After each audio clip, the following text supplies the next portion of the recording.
بسم اللہ الرحمن الرحیم۔ اللہ تبارک و تعالیٰ کے پاکیزہ ترین نام سے آغاز کرتے ہیں جو بہت مہربان نہایت رحم والا ہے۔ درس بخاری کا سلسلہ کتاب الجنائز تک پہنچ چکا ہے اور اس میں حدیث نمبر 1239 میں نے آپ کی خدمت میں پیش کی ہے۔ باب قائم کیا ہے باب الامر باتباع الجنائز، یعنی جنازوں کی اتباع کرنا، ان کے پیچھے چلنے کے حکم کا باب۔ راوی ہیں حضرت براء رضی اللہ تعالیٰ عنہ، وہ کہتے ہیں کہ نبی کریم صلی اللہ علیہ وسلم نے ہمیں 7 چیزوں کا حکم دیا اور 7 چیزوں سے منع فرمایا۔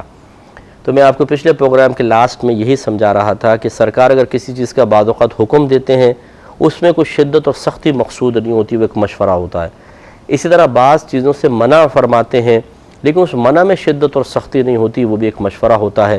اس میں امتی کو اختیار ہے کہ کرے یا نہ کرے، کرے گا تو ثواب پائے گا، اگر نہیں کیا بلا عذر بھی چھوڑ دیا تو ہم اسے گناہ گار نہیں کہیں گے، کیونکہ جب سرکار مشورہ دیتے ہیں اس پر عمل کرنا مستحب ہے، افضل ہے، کریں تو بہت ثواب ملے گا، نہیں کریں گے تو کوئی گناہ نہیں ہے۔ لیکن اگر ہمارے نبی کریم صلی اللہ علیہ وسلم کوئی حکم ایسا دے دیں کہ جس کے بارے میں کوئی قرائن، نشانی، علامت پتہ چل جائے کہ اس کے ترک پر ہم گناہ گار ہوں گے، تو سمجھ لیں کہ وہ حقیقتاً حکم ایسا ہے کہ جس میں ہمارے لیے بے عملی کی کوئی گنجائش نہیں ہے، ہمیں ماننا ہی پڑے گا۔ نہیں مانیں گے تو گناہ گار ہوں گے شدید قسم کے، کریں گے تو ثواب ملے گا۔ اور اس میں عموماً ایسا ہی ہوتا ہے کہ نبی کریم صلی اللہ علیہ وسلم کوئی عمل بیان فرماتے ہیں، اس میں شدت کر دیتے ہیں، سختی بیان فرما دیتے ہیں۔ کسی نے اگر اس کو ترک کیا ہوتا ہے تو اظہار ناراضگی ظاہر ہوتا ہے، سرکار جلال میں آ جاتے ہیں، سلام کا جواب نہیں دیتے ہیں۔ کوئی آپ عمل فرماتے ہیں یہ کرو اور ساتھ ہی فرما دیتے ہیں اگر نہیں کرو گے تو پھر عذاب ایسے سے ہوگا، بری موت آئے گی، عذاب قبر ہوگا، یا مطلب اور شدت سختی سرکار فرما دیتے ہیں۔ تو اس سے ظاہر ہوتا ہے کہ میرے آقا صلی اللہ علیہ وسلم یہاں پر صرف مشورہ نہیں دے رہے بلکہ سختی کے ساتھ اس چیز پر عمل پیرا کروانا مقصود مصطفیٰ صلی اللہ علیہ وسلم ہے۔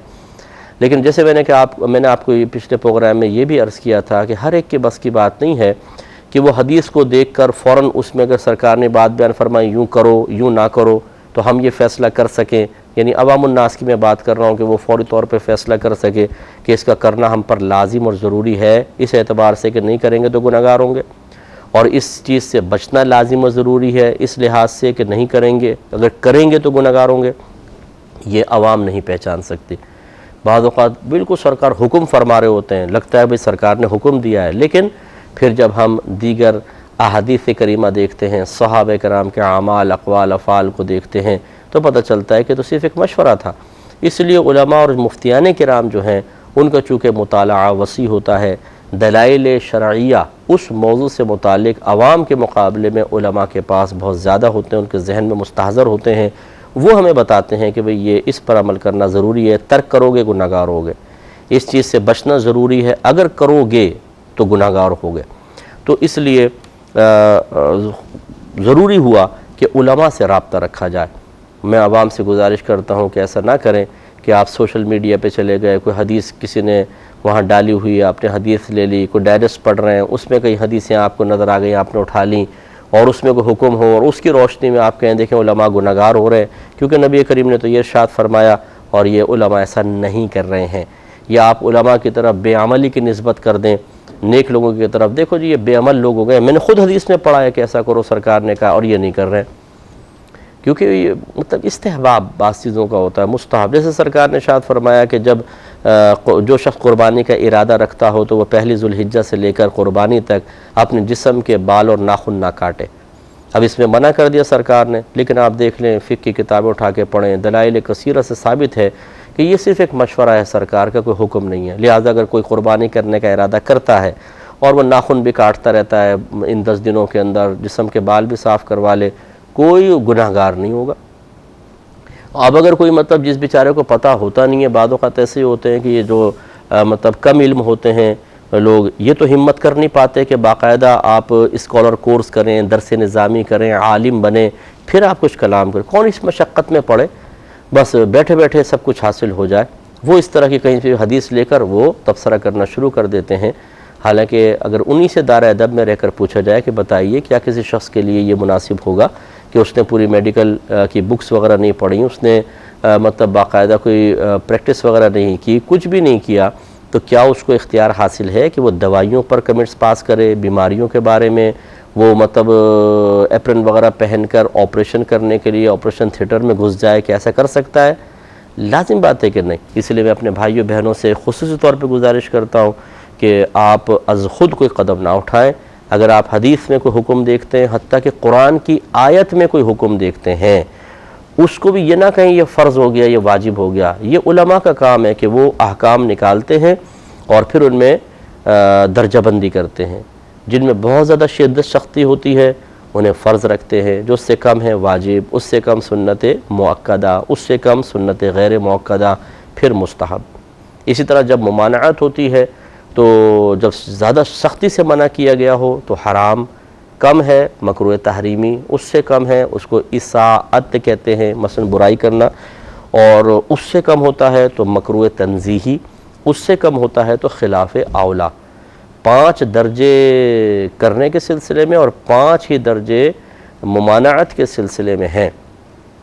تو اب عوام الناس کو پتہ نہیں چلتا کہ جو حدیث میں ممانعت ہے یہ حرام کے درجے میں ہے، مکروہ تحریمی، اساءت، مکروہ تنزیہی، خلاف اولا۔ اور اسی طرح اگر سرکار نے فرمایا کام کرو تو یہ نہیں پتہ ہوتا کہ یہ فرض ثابت ہو رہا ہے، واجب وغیرہ وغیرہ۔ تو اس لیے ہم گزارش کر رہے ہیں کہ ذرا توجہ کریں۔ تو اس میں 7 چیزوں کا ذکر ہے، ہم اس پہ تبصرہ کریں گے۔ پہلی بات، ہمیں جنازوں کے ساتھ جانے کا سرکار نے حکم فرمایا۔ اب دیکھیں جنازے کے ساتھ جانا کوئی فرض یا واجب نہیں ہے۔ میت فوت ہو، جب کوئی مسلمان فوت ہوتا ہے، غسل دینا فرض کفایہ ہے۔ فرض کفایہ کا مطلب پورے شہر میں سے اگر ایک آدمی بھی اسی عبادت کو ادا کر لے تو سب کی طرف سے فرض ادا ہو جاتا ہے۔ تو ایک آدمی بھی اگر غسل دے دے، میت کو صحیح طریقے سے غسل دے دیا، سب بری الذمہ ہے، کوئی گناہ گار نہیں ہوگا۔ لیکن اگر کوئی بھی غسل نہیں دے گا تو گناہ گار۔ اسی طرح پھر نماز جنازہ پڑھنا فرض کفایہ ہے۔ اسی طرح ہمارے لیے دفنانا فرض ہے۔ اسی طرح ہمارے لیے کفن دینا فرض ہوتا ہے، فرض کفایہ ہے۔ تو یہ ہے، لیکن جنازے کے ساتھ جانا یہ کوئی ضروری نہیں ہے۔ اسی لیے نبی کریم صلی اللہ علیہ وسلم کی ایک حدیث ہے کہ جس نے نماز جنازہ پڑھی اور پھر جنازے کے ساتھ گیا اور دفن تک وہاں رہا، اس کے لیے 2 قیرات اجر ہے۔ اور جس نے نماز تو پڑھی لیکن ساتھ دفن کرنے نہیں گیا بلکہ پہلے چلا گیا، اس کے لیے 1 قیرات اجر ہے۔ تو اگر یہ ساتھ چلنا فرض یا واجب کے درجے میں ہوتا تو پھر تو وہ گناہ گار ہوا، ثواب کہاں سے ملتا؟ تو اس لیے یاد رکھیں کہ جو میں نے آپ کو بتایا فرض کفایہ کی تفصیل وہ تو ہے، لیکن جنازے کے ساتھ جانا ایک امر مستحب ہے۔ اگر آپ جائیں گے تو بہت ثواب ملے گا، نہیں جائیں گے تو گناہ گار نہیں ہوں گے۔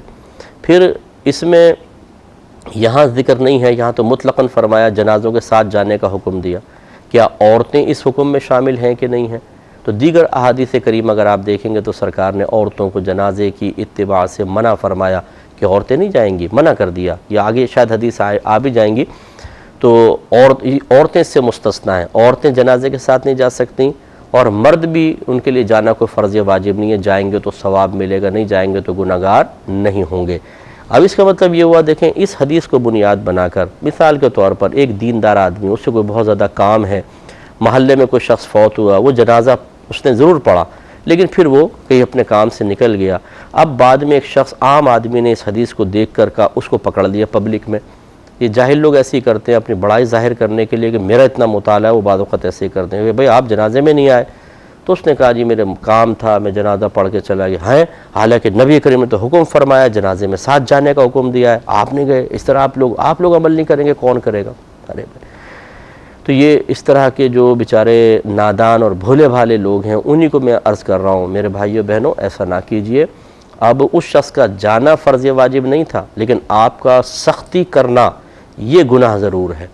وہ نہ جانے کی بنا پر گناہ گار نہیں ہوا، لیکن غلط حدیث کا مفہوم نکالنا، یعنی حدیث کا غلط مفہوم نکالنا، پھر اس پہ شدت اور سختی کرنا، پھر ایک شخص کو سب کے سامنے اس طرح ذلیل کرنے کی کوشش کرنا، اس میں آپ بہت شدید گناہ گار ہوں گے۔ یہ دین کا معاملہ ہے، کوئی ہانڈی نہیں ہے کہ کوئی مرد گھر میں کھڑا ہو گیا کہ کچھ سبزیاں کاٹ پیٹ کے جیسے تیسے ڈال دیں، تھوڑا سا پانی ڈالا، اس میں نمک ڈال دیا، جی گھی مرچیں ڈال دیں، وہ بھونا، جب تھوڑا سا پانی کم ہوا تو گھی ڈال دیا کہ بھئی بھن گیا، چلو کھانا بن گیا، ذائقے میں فرق ہوا یہ وہ، لیکن بن ہی جائے گا، کچھ نہ کچھ لاش ہی بن جائے گی۔ یہ مرد کر سکتا ہے، لیکن دین کے معاملے کے اندر طبع آزمائی ایمان کو تباہ کر دیتی ہے، یہ نہیں کر سکتے ہیں۔ تو خلاصہ کلام یہ ہے کہ سرکار نے جو فرمایا، یہ کہتے ہیں کہ ہمیں جنازے کے ساتھ جانے کا حکم دیا، یہ مستحب ہے، کوئی فرض یا واجب نہیں۔ نمبر 2، یہ مردوں کے ساتھ خاص ہے، عورتیں نہیں جائیں گی۔ نمبر 3، جنازے کے ساتھ اسی کے ساتھ جائیں گے جو مسلمان کا جنازہ ہوگا، لہذا کافر کے جنازے میں شرکت کرنا منع ہوتا ہے۔ وجہ اس کی یہ ہوتی ہے جو حالت کفر میں مرتا ہے تو اللہ تبارک و تعالیٰ کی طرف سے لعنتوں کا سلسلہ شروع ہو جاتا ہے۔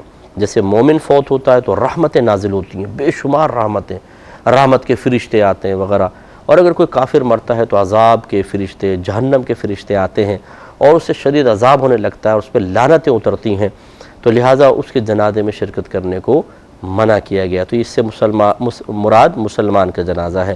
پھر اسی طریقے سے اور بہت ساری چیزیں ہیں کہ ایک ہوتا ہے عقیدے کی درستگی۔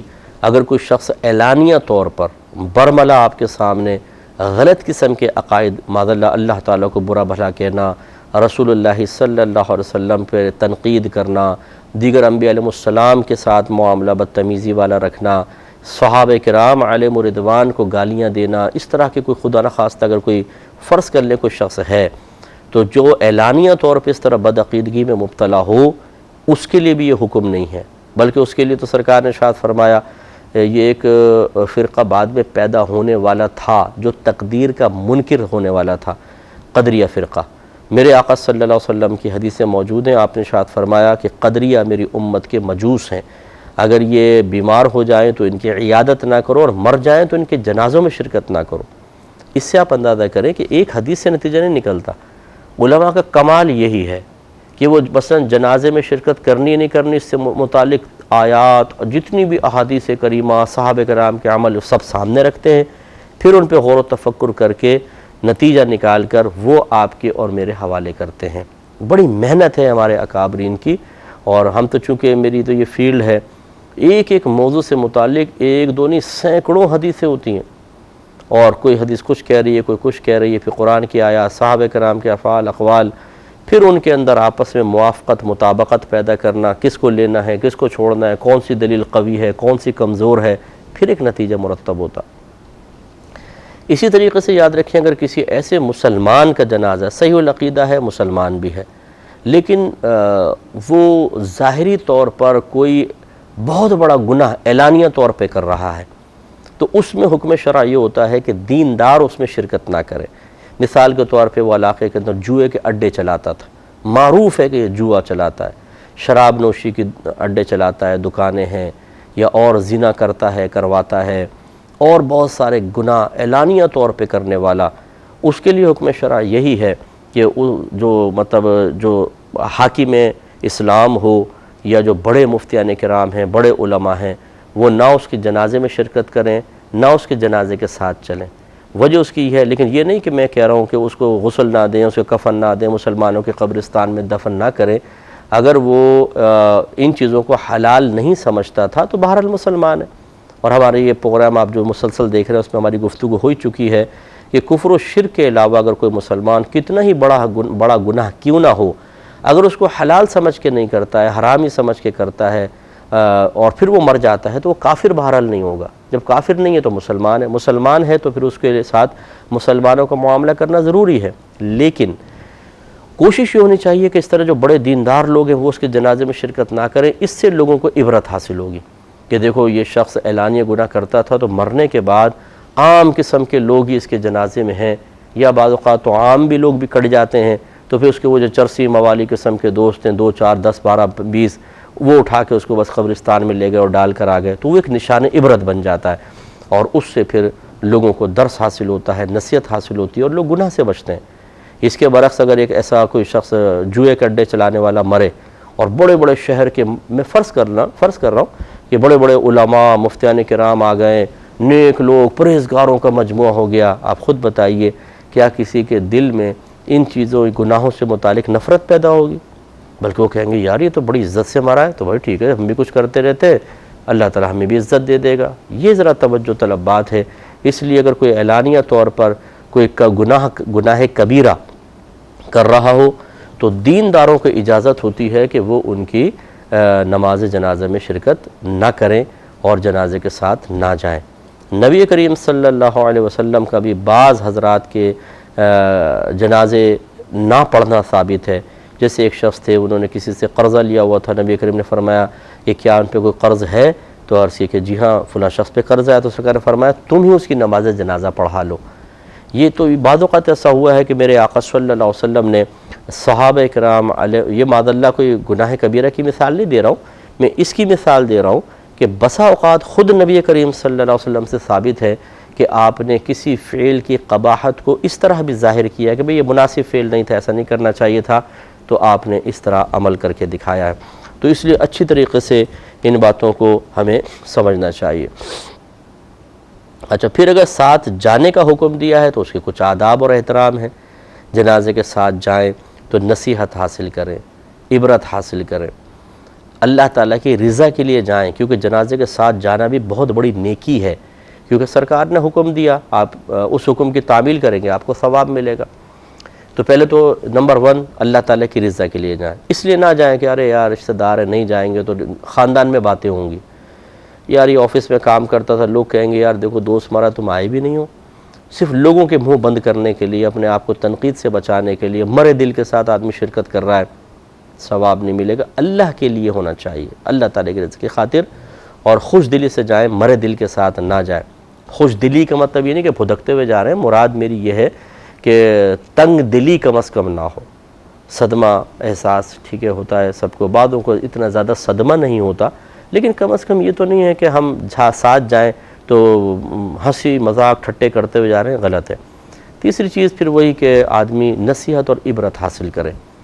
امام غزالی رحمۃ اللہ علیہ فرماتے ہیں کہ پہلے دور میں، پہلے زمانے میں جب کوئی شخص فوت ہوتا تھا تو ہر شخص اس کے جنازے سے عبرت حاصل کر رہا ہوتا تھا، لہٰذا اگر کوئی نیا آدمی وہاں پر آتا تو اسے یہ سمجھ میں نہ آتا تھا کہ اس میت کا قریبی رشتہ دار کون ہے کہ جس کے ساتھ میں تعزیت کروں، یعنی ہر ایک غم میں نظر آتا تھا، اپنی فکر میں کہ یہ جنازہ جا رہا ہے، یہ شخص تو فوت ہو گیا، اس نے یہ تو ایمان پر دنیا سے رخصت ہو گیا اور ہم ابھی باقی ہیں، پتہ نہیں ہمارا ایمان کا کیا معاملہ ہوگا۔ ایسے وہ خوفزدہ ہوتے تھے تو نصیحت اور درس حاصل کرتے تھے۔ آج ہمارے یہاں پر ہے کہ آج بھی تعزیت کرنا بعض اوقات مشکل ہو جاتا ہے، وہ اس اعتبار سے کہ پتہ نہیں چلتا کہ میت کے رشتہ دار کون ہے، سارے ہنس رہے ہوتے ہیں، سارے نارمل حالت میں ہوتے ہیں۔ یعنی ایسے ایسے ہم نے جنازے دیکھے ہیں، میں تو خیر عورتوں کو تو نہیں دیکھ رہا ہوں، خواتین نے بتایا جیسے ہماری محارم نے کہ میک اپ کرتی ہیں خواتین بعض تو، کہ وہ فوت ہو گیا تو گھر سے نکلی، ٹھہر ذرا لپسٹک تو لگا لوں تھوڑا سا، وہ کر کے یعنی تھوڑا سا اپنے آپ کو سنوار کر پھر وہ جا رہے ہیں جی جنازے کے گھر کے اندر، تاکہ وہ مطلب بسا ہوا چہرہ نظر نہ آئے۔ یہ عجیب و غریب صورتحال ہے۔ تو بہرحال درس حاصل کرنا چاہیے، ہنسی مذاق ٹھٹا نہ ہو، ادب اور احترام کے ساتھ جائیں، جنازے کے پیچھے چلنا افضل ہوتا ہے، اور اس طریقے سے جا کر پھر ادب احترام کے ساتھ ہی واپس آئیں۔ انشاءاللہ اس پہ مزید تفصیل ذکر کریں گے نیکسٹ پروگرام میں۔ وآخر دعوانا ان الحمدللہ رب العالمین۔